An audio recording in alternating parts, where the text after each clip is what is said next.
سرکار کا جنازہ الصلاۃ والسلام علیک یا رسول اللہ. صحابہ کرام کی ٹولیاں آتی تھی، پہلے جبریل امین، پھر میکائیل، پھر اسرائیل، پھر بعد میں اسرائیل آیا. پھر سرکار نے کے پاس صحابہ کرام آتے تھے 10 ٹولیاں، اور سرکار کی خدمت میں صلاۃ و سلام پیش کرتے تھے. نبی اور امتی میں یہ فرق ہے. انکا میتون و انہم میتون. میت یہ لفظ نکرہ ہے گرامر کے اعتبار سے.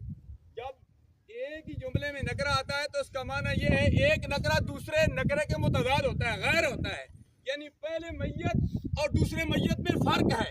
انکا میتون، اے میرے پیارے حبیب صلی اللہ علیہ وسلم، آپ نے بھی وصال فرمانا ہے، وَإِنَّهُمْ مَيِّتُونَ، اور ان کافروں نے بھی مرنا ہے. مرنے میں فرق ہے. جو سرکار کا دیوانہ کلمہ پڑھنے والا لا الہ الا اللہ محمد رسول اللہ، جو مسجد کے ساتھ، جو مدرسے کے ساتھ، جو نیک کاموں کے ساتھ جو منسلک رہتا ہے، وہ مرتا نہیں ہے، بلکہ وہ موت کا ذائقہ چکھتا ہے. جال ابو لہب یہ مر گئے، لیکن سرکار کا جو امتی ہے وہ چلتے پھرتے بھی زندہ ہے. اور سرکار کا کلمہ پڑھنے والا لا الہ الا اللہ محمد رسول اللہ وہ قبر کے اندر بھی زندہ ہے. انکم میتون و انہم میتون.